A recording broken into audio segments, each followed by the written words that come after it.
Teorías de motivación, por Diego Miguel Lorán Carrozas. De manera general, motivo es todo aquello que impulsa a la persona a actuar de determinada manera o que da origen por lo menos a una determinada tendencia o a un determinado comportamiento. Ese impulso es la acción que puede estar provocado por un estímulo externo y también puede ser generado internamente por los procesos mentales del individuo. La motivación funciona en términos de fuerzas activas e impulsoras, que se traducen en palabras como deseo y recelo. La persona desea poder y estatus, teme la exclusión social y las amenazas a su autoestima. Además, la motivación busca alcanzar una meta determinada. El ser humano gasta energía para lograrlo. Ciclo motivacional. El ciclo motivacional empieza con el surgimiento de una necesidad. La necesidad es una fuerza dinámica y persistente que origina el comportamiento. Cada vez que surge una necesidad, esta rompe el estado de equilibrio del organismo, produciendo un estado de tensión, insatisfacción, incomodidad y desequilibrio. Ese estado lleva al individuo a un comportamiento o acción capaz de liberar tensión o de liberarlo de la incomodidad y del desequilibrio. Si el comportamiento es eficaz, el individuo encontrará la satisfacción a su necesidad y por lo tanto la descarga de la tensión producida por ella. Satisfecha la necesidad, el organismo vuelve a un estado de equilibrio, a su forma de adaptación al medio ambiente. El ciclo motivacional se esquematiza de la siguiente manera. Equilibrio interno, el cual se rompe, estímulo o incentivo, surgimiento de la necesidad, estado de tensión, comportamiento o acción y la satisfacción. La satisfacción volverá a generar equilibrio interno. En el ciclo motivacional no siempre se puede satisfacer la necesidad. Esta también puede frustrarse o puede compensarse. En el caso de la frustración de la necesidad en el ciclo motivacional, la tensión ocasionada por el surgimiento de la necesidad encuentra una barrera o un obstáculo para su liberación. Al no encontrar una salida normal, la tensión acumulada en el organismo busca un medio indirecto de salida. Otras veces, la necesidad no es satisfecha ni tampoco frustrada, sino transferida o compensada. Esto se presenta cuando la satisfacción de otra necesidad reduce o aplaca la intensidad de una necesidad que no puede ser satisfecha como se indica. Es lo que pasa cuando una promoción a un puesto superior se cambia por un buen aumento de sueldo o por un nuevo lugar de trabajo. La satisfacción de ciertas necesidades es temporal y pasajera, es decir, la motivación humana es cíclica. La conducta es un proceso continuo de resolución de problemas y satisfacción de necesidades a medida que éstas surgen. Distintos enfoques de la motivación humana. Entre las personas hay diferentes motivaciones. Las necesidades varían de individuo a otro, lo cual proporciona distintos patrones de conducta. Los valores sociales y la capacidad para lograr objetivos son igualmente diferentes y así sucesivamente. Para hacerlo aún más complicado, en un mismo individuo, con el tiempo cambian las necesidades, los valores sociales y las capacidades. A pesar de que estas diferencias, el proceso que dinamiza la conducta es más o menos semejante. En otras palabras, aun cuando los patrones de comportamiento varíen, el proceso que les da origen básicamente es el mismo para todas las personas. La conducta es causada por estímulos externos o internos. Existe una causalidad en la conducta, tanto en la herencia como en el ambiente influyen decisivamente en el comportamiento de las personas. La conducta puede ser motivada, o sea, en toda conducta humana existe una finalidad. La conducta no es causal ni aleatoria, sino que está siempre orientada y dirigida hacia un objetivo. La conducta orientada hacia objetivos. En todo comportamiento existe siempre un impulso, deseo, necesidad o tendencia. Todas aquellas son expresiones que sirven para designar los motivos de la conducta.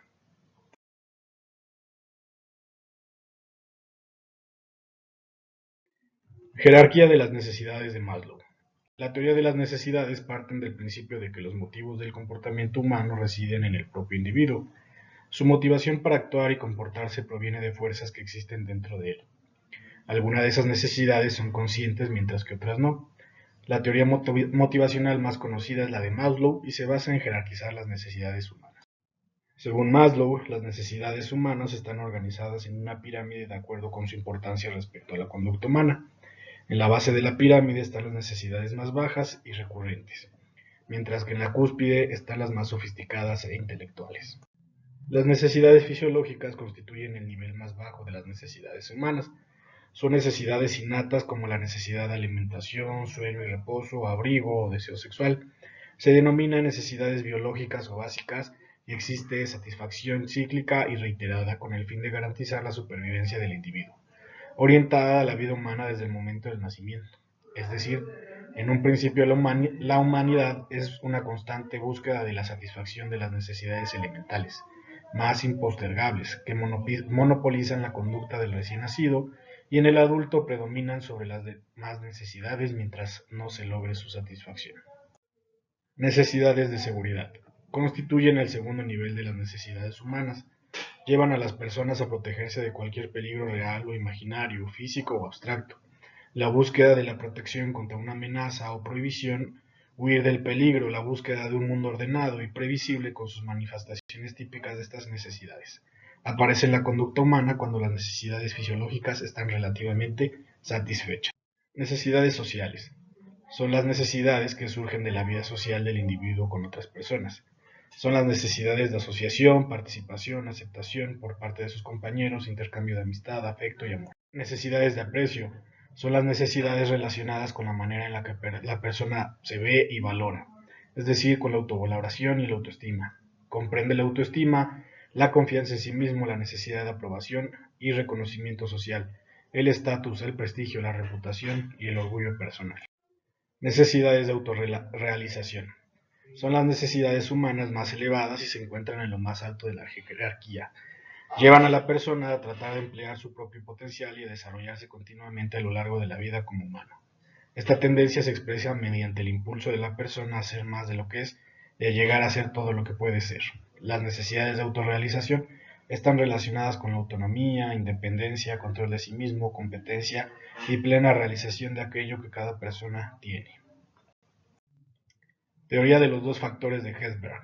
Mientras Maslow apoya su teoría de la motivación en las diferentes necesidades humanas, Hesberg basa su teoría en el ambiente externo. Para Hesberg, la motivación para trabajar depende de dos factores. Factores higiénicos. Se refieren a las condiciones que rodean a la persona en su trabajo. Comprenden las condiciones físicas y ambientales del trabajo, el salario, los beneficios sociales, la política de empresa, el tipo de supervisión, el clima de las relaciones entre la dirección y los empleados, los reglamentos internos, las oportunidades existentes, etc. Corresponde a la motivación ambiental, constituyen los factores que tradicionalmente utilizan las organizaciones para motivar a los empleados. Sin embargo, los factores higiénicos tienen una limitada capacidad para influir de manera poderosa en la conducta de los empleados.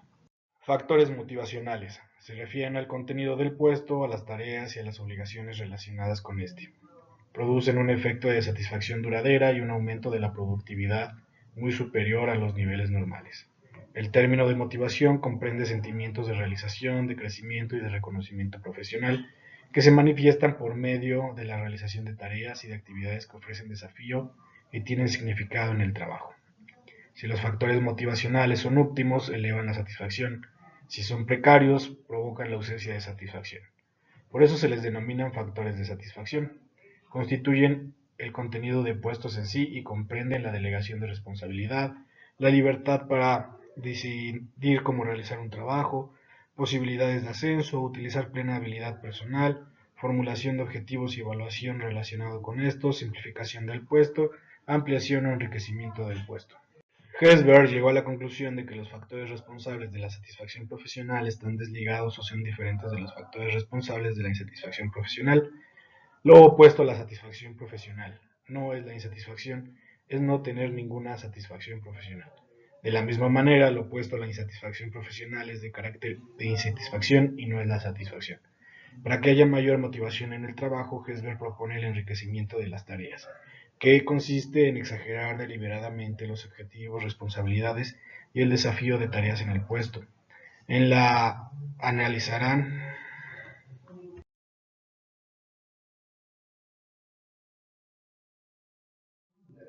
modelo situacional de motivación de Brown. La teoría motivacional de Victor Brown se restringe exclusivamente a la motivación para producir y rechazar nociones preconcebidas y reconoce las diferencias individuales. De acuerdo con Brown, en cada individuo existen tres factores que determinan su motivación para producir. Uno, los objetivos individuales, es decir, la fuerza del deseo para alcanzar los objetivos. El número dos, la relación que el individuo percibe entre la productividad y el logro de sus objetivos individuales. Y por último, la capacidad del individuo para influir en su propio nivel de productividad a medida que cree que puede influir en él. Según Bloom, una persona que puede desear aumentar la productividad cuando se dan tres condiciones.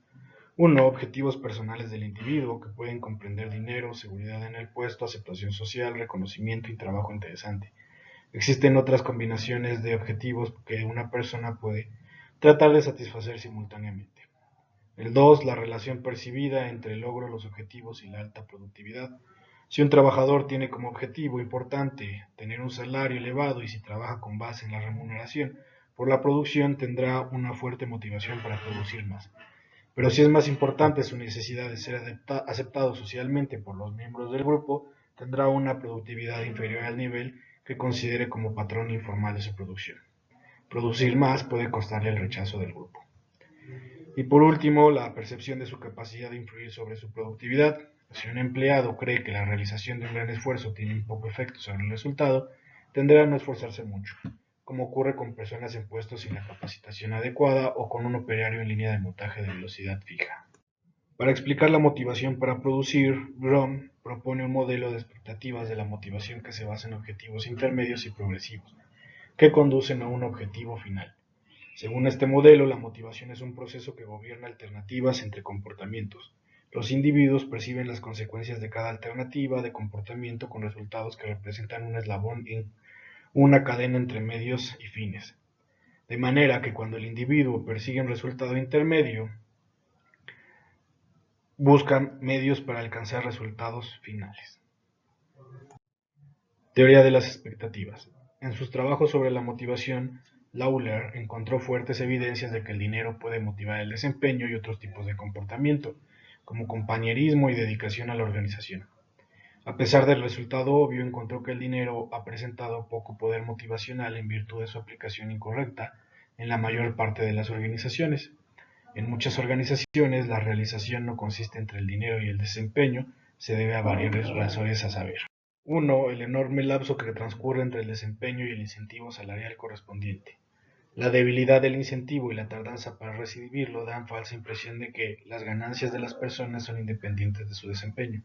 Como el refuerzo es débil y rezagado en el tiempo, la realización entre dinero y desempeño se vuelve frágil. 2. Las evaluaciones de desempeño no conducen a diferencias salariales, ya que los gerentes y los evaluadores no les gusta confrontarse con las personas de bajo desempeño que no están dispuestas a no recibir ningún incentivo salarial o a recibir un incentivo salarial menor que sus colegas que tienen un menor desempeño. De esta manera tienden a mantener un salario medio y acabar sin recompensar el excelente desempeño y provocan una relación incongruente entre el dinero y el desempeño. La relación se vuelve disonante. La política de remuneración de las organizaciones por lo general se subordina a la política gubernamental o a las convenciones sindicales que son de carácter genérico y tratan de reglamentar indistintamente los salarios con el fin de neutralizar el efecto de la inflación. 4. El prejuicio generado por la antigua teoría de las relaciones humanas respecto al salario en sí y de las limitaciones del modelo del Homo economicus, difundido por la teoría de la administración científica de Taylor.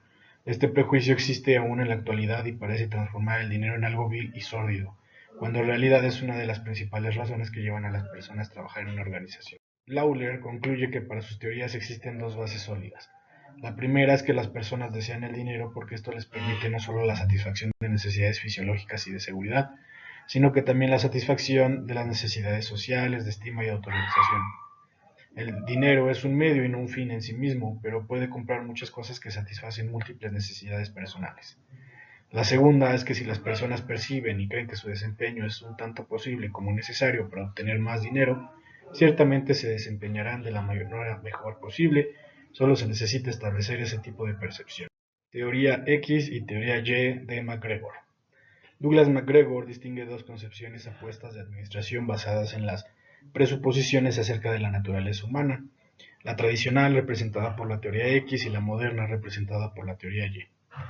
Según esta, el concepto tradicional de la administración, la teoría X se basa en conceptos y premisas incorrectas y distorsionadas sobre la naturaleza humana, la cual predominó durante décadas. Tiene premisas como que el hombre se motiva principalmente por incentivos económicos. Como esos incentivos son controlados por la organización, el hombre es un agente pasivo que puede ser administrado, motivado y controlado por la organización. Las motivaciones humanas son irracionales y no deben interferir en el interés propio del individuo. Las organizaciones deben y pueden planearse de manera que el sentimiento y sus características imprevisibles puedan neutralizarse y controlarse. El hombre es perezoso por naturaleza y debe ser estimulado mediante incentivos externos. Por lo general, los objetivos individuales se oponen a los objetivos de la organización, por lo que es necesario un control más rígido. En virtud de su irracionalidad intrínseca, el hombre es básicamente incapaz de controlarse y autodisciplinarse. La teoría Y se basa en un conjunto de suposiciones de la teoría de la motivación humana. Por ejemplo, el empleo del esfuerzo físico o mental en un trabajo es tan natural como jugar o descansar. Al hombre promedio no le disgusta de manera innata el trabajo. De acuerdo con ciertas condiciones controlables, el trabajo puede ser una fuente de satisfacción o una fuente de sanción. El control externo y la amenaza de sanciones no son los únicos medios para obtener la cooperación para lograr objetivos organizacionales. El hombre tiene que conducirse y controlarse a sí mismo para ponerse al servicio de los objetivos que le son confiados. Confiar objetivos es una manera de premiar que se relaciona con su alcance efectivo. Las recompensas más significativas, como la satisfacción de las necesidades del ego o de autorrealización, son resultados directos de los esfuerzos encaminados de los objetivos organizacionales. Bajo ciertas condiciones, el hombre promedio no solo aprende a aceptar, sino también a buscar responsabilidades. La evasión de la responsabilidad, la falta de ambición y la importancia puesta en la seguridad personal, por lo general son consecuencias de la experiencia de cada uno y no características inherentes y universales del ser humano. La capacidad de emplear un alto grado de imaginación e ingenio para la solución de problemas organizacionales no es escasa, sino que se encuentra ampliamente distribuida en la población. En las condiciones de vida industrial moderna, las potencialidades intelectuales del hombre se utilizan apenas de manera parcial.